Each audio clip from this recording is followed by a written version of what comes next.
Welcome to another episode of J Inclusive. Please share, like, comment, subscribe, and set your notifications on so you are alerted every time I upload. Over the years, the definition of what monogamy means, no matter your sexual orientation or gender, has seemed to broaden. There's serial monogamy, where a person has multiple exclusive relationships over their lifetime, but only one partner at any given time.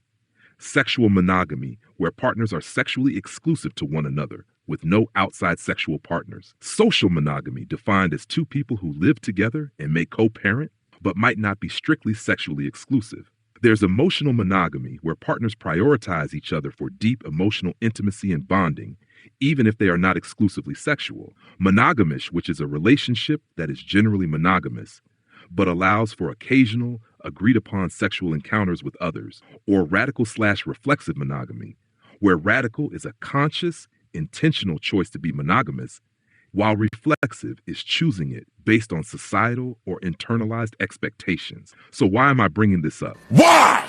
A conversation on social media began after followers of social media couple Dustin and Rhobert remembered a Q&A that the couple did back in 2022, where they stated they were monogamous. Question number 2. Are y'all in a monogamous or polynomial relationship? Answer, babe. Monogamous like this is two? Just us two together? I don't know. What somebody asked that. I know polynomial means 3. So I feel like this monogamous. Hey Alexa, what does what does monogamous mean? Something. Can you say it again? Hey Alexa, what does monogamous mean? The adjective monogamous is usually defined as practicing or advocating marriage with only one person at a time. Yeah, monogamous. Monogamous. Yeah, I was right. So okay, monogamous relationship. I knew that. I just wanted to. The same Q&A, another fan asked if they were swingers or if they were into threesomes or foursomes. And while they stated they didn't judge people who enjoyed those things, that just wasn't something they indulged in. Are y'all swingers? Swingers. I don't know if you mean swingers by recruiting people to come sleep with us and shit like that. Yeah, like do we go out and like get drunk and then like try to invite people home or something like that? If that's what you mean, no, that's not us. No, that's not us. No. No ma'am. No sir. No. Definitely not that, y'all.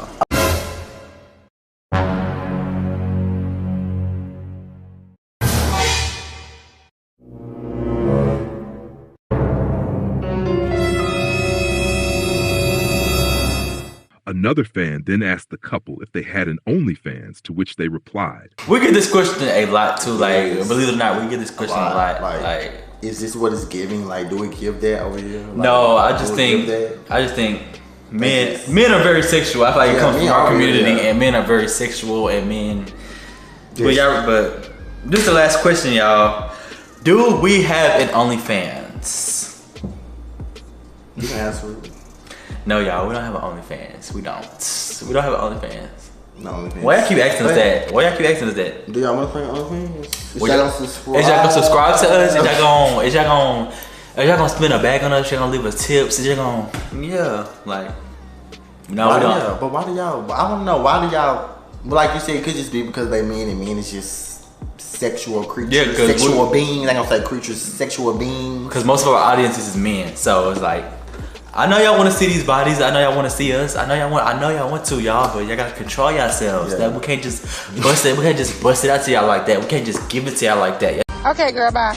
All of this left people questioning if the couple who have gained notoriety for being a positive example of monogamy could truly identify as monogamous when they've been in the adult industry for years. Back in 2021, they first appeared on Breed It Raw's website with the legendary Chino Black in Breed It Raw's Double D Attack. That same year, they appeared in another film with Chino's then boyfriend Rico Black in Rico Black's Revenge Story, where they bottomed for him. They also started a Just for Fans that same year. And up until the creation of this video, they've collaborated with some well-known names like Jamaican Kid, Florida Breed, London Louie, Understand Trap, Rasta, Oakland Top, The New Block, Marcus Knight, Drummer Boy, Alexander Latin, and the list goes on. Social media users also posted flyers of them hosting sex parties, along with posts of them advertising that they were looking for tops to collaborate with. There were some people in the comments who were disheartened to know that the couple they once viewed as couples goals haven't been monogamous for years. And it brought me back to the same conversation about Fat Cat after he stated he would remain single until he saw a successful monogamous couple. I actually don't want to be in a gay relationship ever again. I mean, for what? It's not going to last long. It's not going to last long unless you either A, open the relationship up, you know, bring people into the bedroom, or 2, allow your partner to cheat and pretend you don't know about it. And I'm good on both of those things. Like, I'm good on both of that. That's propaganda that I'm not falling for, okay? Until you learn how to be monogamous, I will remain single until I see a gay couple that has been together for decades, married with kids, living the life without having an open relationship and without cheating on each other. I'm going to remain single. And am I wasting my time for? That's not how it works. That's not how any of this works. Now I'd like to get into what some other gay men feel about monogamy and its definition before I wrap this up. Gay men into monogamy are not victims. They're just not. Even though there's a solid contingency of queer men into monogamy who love to play the victim, which usually goes something like, I'm not like those other girls who are broken and promiscuous and damaged. I'm a reasonable, normal person who's into the right thing. But because the community is so slutty and judgmental, my own preferences aren't reflected back at me 100% of the time, and I can't stand it. Like, is it reasonable to be annoyed or frustrated that you can't find what you are looking for in your dating pool? Sure, whether you are monogamous or non-monogamous or who knows. But the discourse that all gay men are non-monogamous and that anyone who is monogamous is like a pariah, it's just not true. It's not supported by data. It's not supported by logic. It's mostly just supported by girls being salty. Studies with large research samples of queer men routinely show that like half to 2/3 of them generally practice monogamy. You are still in the majority if you're more monogamous, and that is also the relationship style that we know privileges you in the eyes of the state, in the eyes of society, in the eyes of homophobic straight people. Like, I'm sorry if you want to monogamously date someone and are having trouble finding or making that happen. Truly. Also, like, I'm in New York, and, like, almost everyone is somehow already in an open relationship and, like, isn't single. And do I find that kind of annoying sometimes? For sure. But, like, just because someone non-monogamous made a joke about you being a prude or old-fashioned, like, does not mean you are systematically discriminated against. Does not mean your desired relationship style is not the primary one that is supported in this culture and region. And it does not make you some sort of virtuous martyr. Well, for some of you, this is going to help you, and for some of you, you're going to be like, nah, and it's okay. And it is okay. I want you to understand that I don't fight about this no more. No. I have realized dating black gay men that I don't fight about this. And I'm gonna tell you why. I don't fight about monogamy because here is my position. I'm not about to tell a grown-ass man what they need to do. No, I'm not. So here's my position. You do whatever it is that you think you can do and come home and sleep at night and look me in my face. Let me repeat that. You do whatever it is that you feel like you can do and come home and look at me in my face and sleep at night. So why is that your policy? My policy is that because when it is framed that way, it is now put on you and your moral ethics. You make the ethical decision as a grown-ass man about whether or not you want to engage with that individual and whether you can live with what you feel after you do it. And guess what you might be saying? But that's going to be different for each person. Exactly. It absolutely will. It absolutely will. Because here's the thing. If it is not morally apprehensible to you for us to be together and for you to sleep with someone, us saying we monogamous and we together, that's not going to stop you. It's not going to actually stop, because inside here already, you find it acceptable. That's why people cheat, all right? It's not just, oh, I'm not satisfied or this, that, third. Some people are just not wired for monogamy. And there are some people who in their heart know that if they got the opportunity to do XYZ with XYZ person and certain conditions were right, they would do it. So My starting point is you are free. You are free to do whatever you want. And you, based on your moral ethic and your personal boundaries and your desires and goals, you determine what it looks like for you. I'm not following up. I'm not checking nobody's phone. I'm not looking on no apps. And baby, you better believe that if it is extended to you, it is extended to me. Because I'm a grown man. Grown man. I'm going to do what I want to do anyway. And my position is, I'm going to do what I want. You do what you want. And that's all right with me. But when it comes to your heart, when it comes to your emotional state of being, when it comes to building a relationship, when it comes to finances, when it comes to prayer, spiritual life, whatever it is, baby, that's us. That's us. That's us.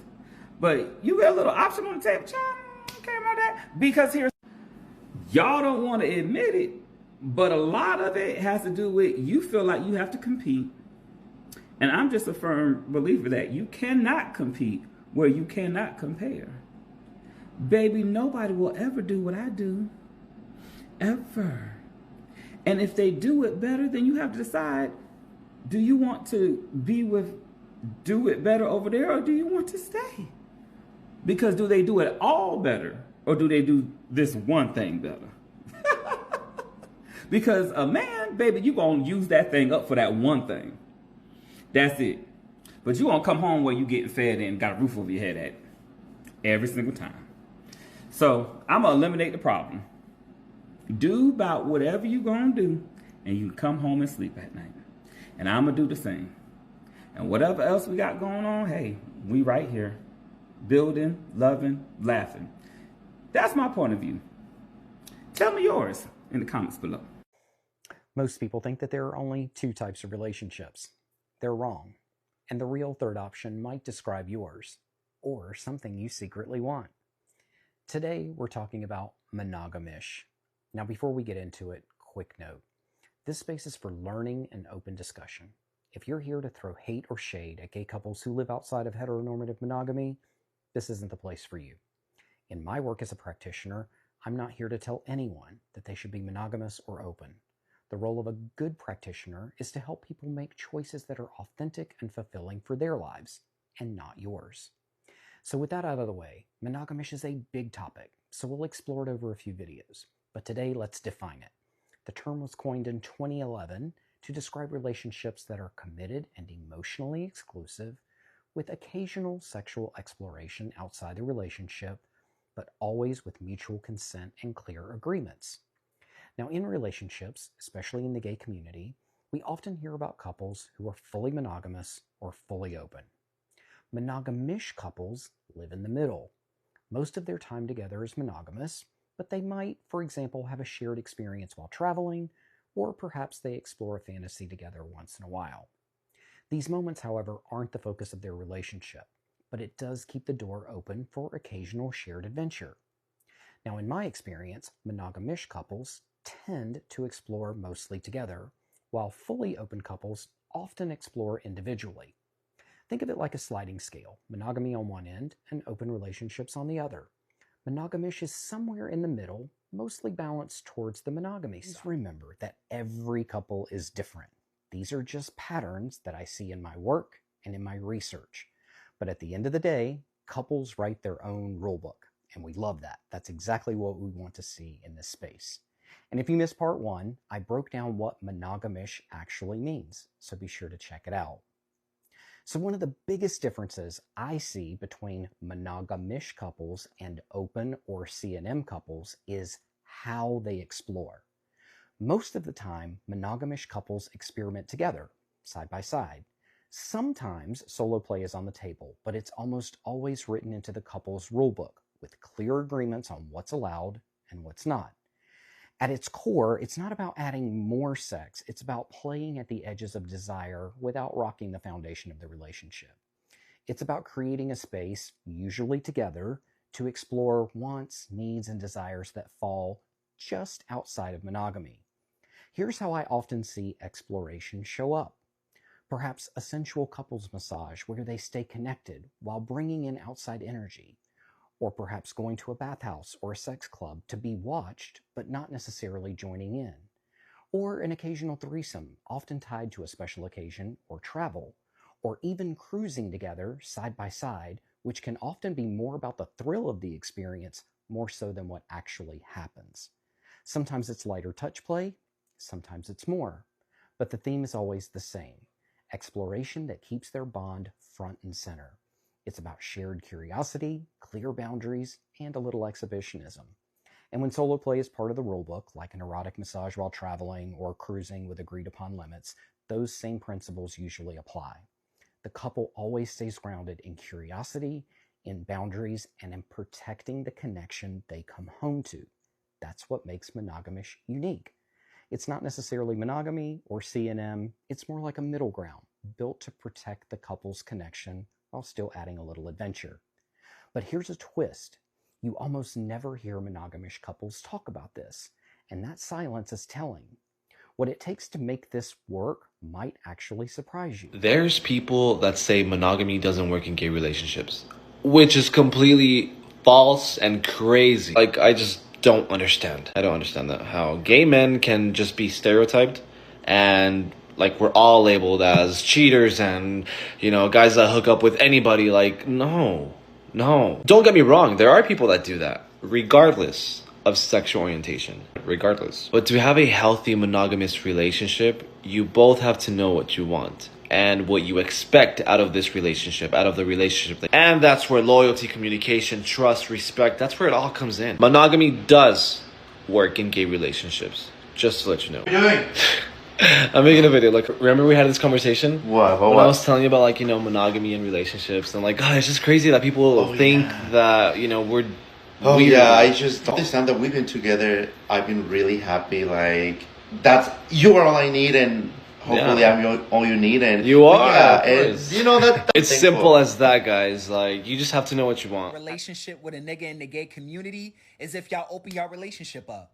It's like, hey, you guys, it's the For Real Ass Groomer. So I have been noticing on the app lately that there have been other fellow gay black men who are either in a relationship or possibly single, where they're getting on here and there's a loss in translation with this, but let me dive. I feel like there's a loss in translation, especially in the gay black community amongst us gay black men, is because there are those of us, like myself and the guy in the video, we only want monogamy.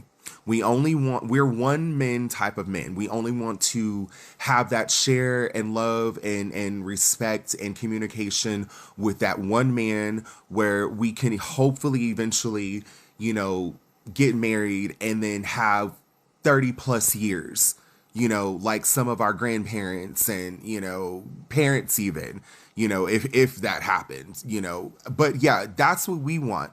And I think what's happening with the other, you know, gay black men in the community, those who are either in a relationship or who are not in a relationship, who are getting on this app saying, like, I don't understand why there's, like, you know, these gay men who are getting on here with this discourse talking about there being, you know, judging, you know, other gay black men who want to be in, like, open relationships and this, that, and the third. And it's like, listen, people are going to judge because what we are human. That is human nature. It is our discernment to have judgment. It's within our DNA to have judgment as human beings, regardless of what race, color, creed we are. But as gay black men, especially, we have to tap into that discernment and understanding of respect and boundaries. And I think that's where a lot of things are getting left out. As a gay black man like myself, who is also a full bottom, who only is into full tops, we need to make a understanding that if gay men who are in a relationship decide that they want to open up their relationship, that's their business. That's their business. But also, gay men who want monogamy, that's our business too. That's just what it is. That's what we want in our lives. That's the life that we chose for ourselves to have peace, tranquility. Obviously, we have to make sure the motherfucker's not toxic as fuck and all the other things that we don't want in our lives, right? But the same thing applies to those gay black men in the gay black community who want to open up their relationships. You also have to realize that you don't want toxic red flag bullshit in your relationship, even if you are opening it up. If it's an option, you know, meaning like communicate with your partner, hopefully that they understand and want the same thing that you do. And so, but I honestly don't think that just because another gay black man is saying that they only want monogamy, they don't understand, you know, why people want to open up their relationships. And I think when they say that, you guys are missing the hidden point, is that they don't understand that is because a lot of the times open relationships don't go well. There are very few in the gay community, especially in the gay black community, where there's very few successful open relationship couples. Very few. And I'm not saying that the monogamous side of the gay community and the gay black community is always is successful either. However, I see a lot more successful relationships on the monogamous side than I do on the open side. I'm just saying. And what I think nobody is talking about is like, okay, so if you get with somebody, you need to understand that if you are the type of person who has that mind, like, you know, eventually I might want to be an open person, you need to have that conversation with the partner before they become a partner, first of all. Before you even get in a relationship with somebody, you need to understand and ask them that question.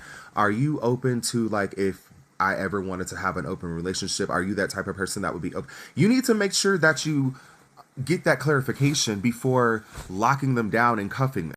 And I'm not excluding us monogamous men either. We need to be more vocal with the person that's going to be a potential partner and say, hey, we need to ask all these questions. We need to ask questions of compatibility too.